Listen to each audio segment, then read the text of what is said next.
বিশ্বকাপ জয়ের স্বপ্ন সমর্থকদের।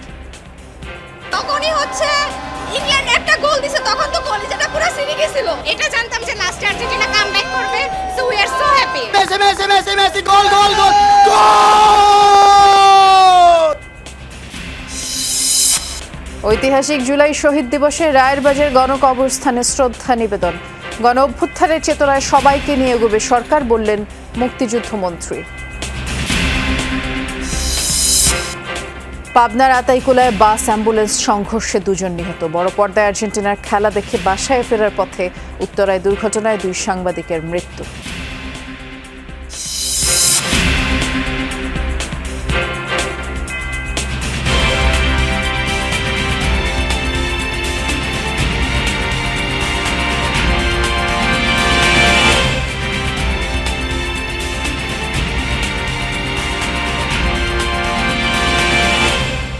শুভেচ্ছা আমন্ত্রণ যমুনা নিউজে। নুসরাত বৃষ্টির সাথে আছি, শিরোনামগুলো শুনছিলেন।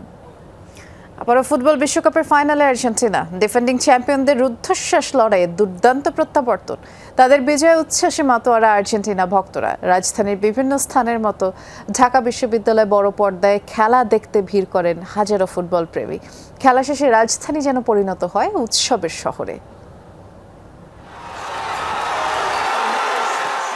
মাঝরাত, তবে ঘুম নয়, চোখ ছিল মাঠের লড়াইয়ে। ঢাকা বিশ্ববিদ্যালয়ের টিএসসি আর হাজী মোহাম্মদ মহসিন হলের মাঠে বড় পর্দার সামনে জড়ো হন অসংখ্য ফুটবল ভক্ত। যে যেখানে জায়গা পেয়েছেন সেখান থেকেই হয়েছেন ম্যাচের প্রতিটি মুহূর্তের সাক্ষী। খেলাকে ঘিরে ছিল উৎসবের আমেজ।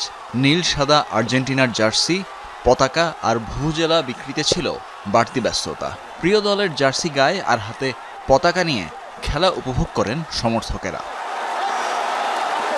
ম্যাচে পিছিয়ে পড়েও দুর্দান্তভাবে ঘুরে দাঁড়ায় আর্জেন্টিনা। মেসিদের প্রত্যাবর্তনে উল্লাসে ফেটে পড়েন সমর্থকেরা।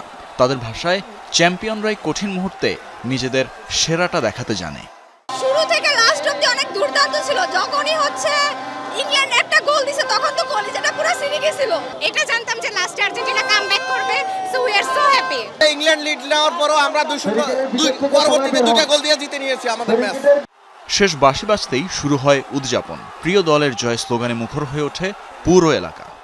ইতিহাসে সর্বসেরা ম্যাচ হয়েছে আজকে, আনবিলিভেবল। কিছু সময় যাওয়ার পর আমরা যখন গোল খেয়ে গেলাম, তারপরে একটু ডিপ্রেশনে ছিলাম। কিছুক্ষণ পরে আমরা আমাদের আত্মবিশ্বাস ফিরে পেয়েছি, কেন আমাদের লিও মেসি আছে। আমরা প্রথম আশাবাদী করেছিলাম যে আর্জেন্টিনা গোল দিবে, যেহেতু দেয় নাই, সেকেন্ড গোলটা দিয়েছে, খুব ভালো লাগছে। ফাইনালের অপেক্ষা এখন আর্জেন্টিনা সমর্থকদের। শিরোপার লড়াইয়ে প্রিয় দল আরেকটি সাফল্য এনে দেবে, এমনটাই প্রত্যাশা তাদের। আমরা 2026 সালে 19 জুলাই আমরা আবারও শুনতে পারবো Argentina champion of the world. মেসিরা কখনো হারায় না, মেসিরা রাইভালদের মাঝে বারবার এভাবে ফিরে আসে। মেসি গোল গোল গোল গোল! আর্জেন্টিনার জন্য জাস্ট 13 মিনিট 15 মিনিট এনাফ। স্পেনকে হারাই আমরা বিশ্বকাপ জিতবো। উচ্ছ্বাস, আনন্দ আর বিজয়ের আবহ নিয়েই ঘরে ফেরেন আর্জেন্টিনা সমর্থকেরা। অন্যদিকে ইংল্যান্ডের হারে হতাশা নিয়েই বিদায় নিতে হয় আর্জেন্টিনার বিপক্ষ সমর্থকদের। তানভীর মৌসুম, যমুনা নিউজ, ঢাকা। জুলাই গণ অভ্যুত্থান আগামীর বাংলাদেশে গণতন্ত্র প্রতিষ্ঠা ও দেশকে সমৃদ্ধ করার চেতনা হিসেবে কাজ করবে। আর জুলাই চেতনায় উদ্বুদ্ধ হয়ে বিএনপি সরকার সবাইকে এগিয়ে নিয়ে যাবে বলে জানিয়েছেন মুক্তিযুদ্ধ বিষয়ক মন্ত্রী আহমেদ আজম খান। ভোরে রায়েরবাজার গণকবরস্থানে জুলাই শহীদ দিবস উপলক্ষে শহীদদের গণকবরে পুষ্পস্তবক অর্পণ শেষে তিনি এসব কথা জানান। বলেন, 16 জুলাই শহীদ আবু সাঈদ ও শহীদ ওয়াসিমের আত্মত্যাগের মাধ্যমে সকলের অংশগ্রহণে জুলাই সফল হয়েছে, দূর হয়েছে ফ্যাসিবাদ। বলেন, আজকের দিনকে তাই জাতি যুগ যুগ ধরে স্মরণ করবে। মন্ত্রী এ সময় প্রতিশ্রুতি দেন, দেশের সকল শ্রেণী পেশার মানুষ নিয়ে জুলাইয়ের চেতনায় এগিয়ে যাবে সরকার। একটি নির্বাচিত সরকার হিসেবে, জনগণের প্রতিনিধিত্বশীল সরকার হিসেবে যাত্রা শুরু করেছেন। ইনশাল্লাহ আমরা বাংলাদেশের মানুষকে সাথে নিয়ে আমরা জুলাই গণ অভ্যুত্থানের চেতনায়, এই 16ই জুলাইয়ের চেতনায় আমরা এগিয়ে যাব। জুলাই শহীদ দিবস উপলক্ষে রায়েরবাজার কবরস্থানে শহীদদের কবর জিয়ারত করেছে ছাত্র শিবির। সকালে ছাত্র শিবিরের কেন্দ্রীয় সভাপতি নুরুল ইসলাম সাদ্দামের নেতৃত্বে ছাত্র সংগঠনটির নেতাকর্মীরা দোয়া মোনাজাতে অংশ নেন। সাংবাদিকদের সাথে পরে কথা বলেন সংগঠনটির সভাপতি। জুলাই হত্যাযজ্ঞের সাথে জড়িতদের দৃশ্যমান বিচার না হওয়ায় তিনি ক্ষোভ জানান। সরকারের কাছে অতি দ্রুত বিচার নিষ্পত্তি ও কার্যকরের দাবি জানান। বিশেষ করে কারাগারে থাকা আসামিদের রায় ঘোষণা ও বাস্তবায়ন চান শিবির সভাপতি। বলেন, জুলাই শহীদ দিবস উপলক্ষে শিবির মাসব্যাপী কর্মসূচি পালন করবে। গণহত্যার বিচারের দাবিতে বিক্ষোভ মিছিল, মানববন্ধন, গ্রাফিতি অঙ্কন সহ নানা কর্মসূচিও নেওয়া হয়েছে। আর জুলাই আকাঙ্ক্ষা মানুষের কাছে ছড়িয়ে দিতে এমন কর্মসূচি বলে জানান সাদ্দাম। যারা গ্রেপ্তার রয়েছে তাদের এখনো পর্যন্ত রায় আমরা দৃশ্যমান দেখতে পাই নাই। অর্থাৎ যারা নাই, পালিয়ে চলে গিয়েছে, এমন কিছু স্পেসিফিক রায়গুলো শুধুমাত্র সরকার দেওয়ার চেষ্টা করেছে। অর্থাৎ যাদের রায়গুলো কার্যকর করা সম্ভব না, এগুলো জাতির সামনে একটা প্রতারণা করা হচ্ছে। বাংলাদেশের সাম্প্রতিক অর্জন গণতান্ত্রিক ব্যবস্থা, ভোটাধিকার ও বাকস্বাধীনতা। এই অর্জনের নেপথ্য নায়ক 1400-র বেশি জুলাই শহীদ, যাদের আত্মত্যাগে 56,000 বর্গমাইলের বাংলাদেশ এখন স্বস্তির নিঃশ্বাস ফেলছে। তাদের আত্মত্যাগকে স্মরণ করতে এবার আনুষ্ঠানিকভাবে পালন হচ্ছে জুলাই শহীদ দিবস। শহীদদের আত্মত্যাগকে নতুন প্রজন্মের কাছে তুলে ধরা ও লক্ষ্য বাস্তবায়নে সরকারের আন্তরিকতা দরকার বলে মনে করেন আন্দোলনকারীরা। সহকর্মী আহমেদ রেজার প্রতিবেদন। গুলি খাইছে একটা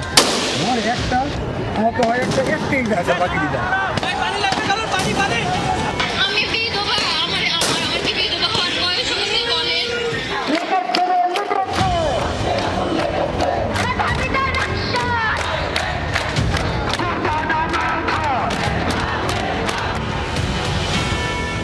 চব্বিশ মাস পর 24শে জুলাই, সেই জুলাই যা ক্যালেন্ডারের হিসাব বদলে দিয়ে চলেছিল 36 দিন। সেই জুলাই যা আবারও দেখিয়েছে কাকে বলে মরণপণ। মাস জুড়ে শহীদ হয় কারো ভাই, বোন, কারো সন্তান কিংবা বন্ধু। সন্তান হারা, ভাই হারা, বোন হারা প্রিয়জনের আহাজারিতেই আছে কি জন্য সরকারে মারার অনুমতি দিল ভাই? কি জন্য? আমি বিধবা, আমার কি বিধবা হওয়ার বয়স হয়েছে বলেন? করে লাভ নামানো লাগছে কিন্তু তুমি তো মর একটা আহত হয় একটাই যায় স্যার, বাকি যায়। নৃশংস সেই হত্যাযজ্ঞ দেখেছে পুরো বিশ্ব। জাতিসংঘের প্রতিবেদনে নিহতের সংখ্যা উল্লেখ করা হয়েছে 1400-র বেশি। সেই রেড মনসুন এখন জুলাই গণঅভ্যুত্থান। 24 মাস পরে আবারও ফিরল জুলাই। দেশে এখন নির্বাচিত সরকার, পালন হচ্ছে জুলাই শহীদ দিবস। কিন্তু কি কাজ করছে জীবন বাজি রাখা তরুণদের মনে? জুলাই যেন কখনো হারিয়ে না যায় সেদিক থেকে সরকারের লক্ষ্য রাখতে হবে। জুলাইয়ের হত্যাকাণ্ডের বিচার যথাযথভাবে নিশ্চিত করবেন। জুলাই আহত হয়েছে, তাদের পরিবারের যেন খোঁজ খবর নেয়, তাদের পাশে থাকতে পারে সরকার, তাদের যেন সহযোগিতা করে। তাদের যে উদ্দীপনা, এটা যেন আমরা আরও ধরে থাকতে পারি। সম্মানটা যেন একদম সারা বাংলাদেশে যতদিন আমরা আছি যেন সমুন্নত থাকে।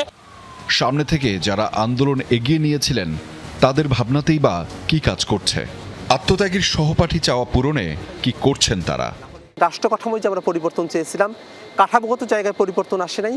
আমরা ফেসিবাদকে হটাতে পেরেছি, ফেসিবাদী শাসনকে হটাতে পেরেছি, কাঠামোগত জায়গায় পরিবর্তন নিয়ে আসতে পারি নাই। এটা এখনো পর্যন্ত আমাদের ব্যর্থতার জায়গা। অধিকার ভিত্তিক যে সমাজ প্রতিষ্ঠার যে একটা পরিবর্তনের যে একটা লড়াই, সেটা তো অবশ্যই অধরা থেকে গেছে। এখনো আমাদের জায়গা থেকে অন্তত চেষ্টা করছি যাতে করে সেই লড়াইটা আমরা অব্যাহত রাখতে পারি। জুলাই ফিরিয়ে দিয়েছে জনগণের ভোটের অধিকার। রাজনৈতিক কারণে ক্রসফায়ার বা গুমের আতঙ্ক নেই। স্বাধীন দেশে মত প্রকাশের প্রবল আত্মবিশ্বাস। সবই সম্ভব হয়েছে শত শত প্রাণের বিনিময়ে। গণতন্ত্র এবং জবাবদিহিতার ছাপ রেখে দেশটাকে পরিচালনা করা বর্তমান সরকারে যারা আছেন তাদের সবথেকে বড় প্রায়োরিটি হওয়া প্রয়োজন। জুলাই সনদ বাস্তবায়ন এবং গণভোটের বাস্তবায়ন এটা খুব জরুরি সেই আকাঙ্ক্ষা বাস্তবায়নের ক্ষেত্রে। জুলাই যোদ্ধাদের বিশ্বাসী উচ্চারণ, ক্ষমতার কৌশল বা লোভে হারিয়ে যাবে না শহীদদের আত্মত্যাগ। আহমেদ রেজা, যমুনা নিউজ, ঢাকা। নতুন করে ভারী বৃষ্টি না হওয়ায় চট্টগ্রাম, পার্বত্য জেলা কক্সবাজারের বন্যা পরিস্থিতির উন্নতি হয়েছে। চট্টগ্রামের সাতকানিয়ার প্রায় সব ইউনিয়ন থেকে পানি নেমে গেছে এবং আশ্রয় কেন্দ্র থেকে ঘরে ফিরে ক্ষয়ক্ষতি সামাল দিতে এখন হিমশিম খাচ্ছেন বাসিন্দারা। এছাড়া চরতি, মিলাইশ, কাঞ্চনা, নলু উপজেলার প্রায় সব ইউনিয়নের আঞ্চলিক সড়ক ক্ষতিগ্রস্ত হয়, দুর্ভোগ বেড়েছে মানুষের। একই চিত্র পাশের উপজেলা বাঁশখালীতেও।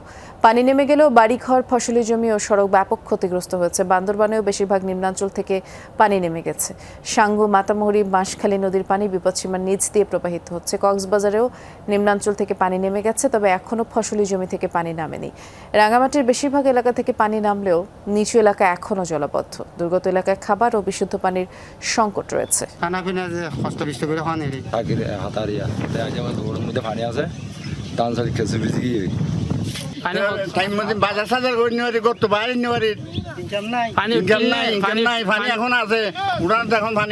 বন্যা প্রতিরোধে নির্মাণ করা কুমিল্লার গোমতীর পাড়ে বাঁধের কিছু ঝুঁকিপূর্ণ স্থান প্রশস্ত করা হলেও সেখানে ফাটল দেখা দিয়েছে। ধসে পড়ছে পাড়ের মাটি, এতে করে আতঙ্কে নদী পাড়ের মানুষ। এদিকে নকশার বিষয় জানতে চাইলেও আশানুরূপ কোনো জবাব দিতে পারেনি পানি উন্নয়ন বোর্ড। ঠিকাদারের জবাবদিহিতা নিশ্চিতের পাশাপাশি দায়সারা কাজের প্রমাণ মিললে সংশ্লিষ্টদের বিরুদ্ধে আইনগত ব্যবস্থা নেওয়ার আহ্বান সচেতন নাগরিকদের। গোমতীর বাঁধ ভেঙে ২৪-এর ভয়াবহ বন্যার ক্ষত এখনো শুকায়নি। সেই ক্ষত সারাতে কোটি কোটি টাকা ব্যয়ে বাঁধ মেরামত সহ নদীর দুই পারের কয়েকটি স্থান প্রশস্ত করে পানি উন্নয়ন বোর্ড। তবে তাতেও মেলেনি সুফল।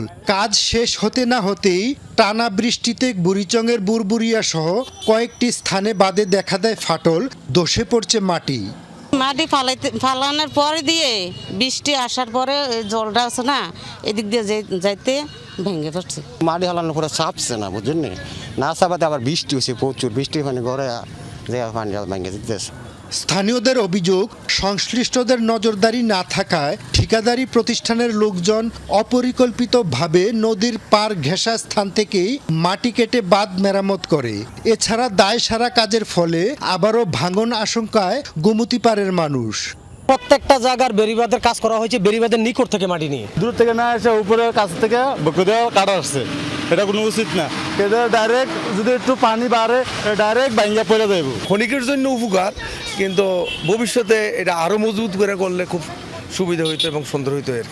অভিযোগের বিষয়ে জানতে পানি উন্নয়ন বোর্ডে হাজির যমুনা টেলিভিশন। তবে প্রায় ১.৫ ঘন্টা অপেক্ষা করিয়েও মেরামত স্থানের নকশা কিংবা সঠিক খরচের হিসেব দেখাতে পারেনি কর্মকর্তারা। আর রোলার দিয়ে কম্প্যাকশন করা হয়েছে কিনা তা নিয়ে খোদ নির্বাহী প্রকৌশলী দিলেন গরমিল জবাব।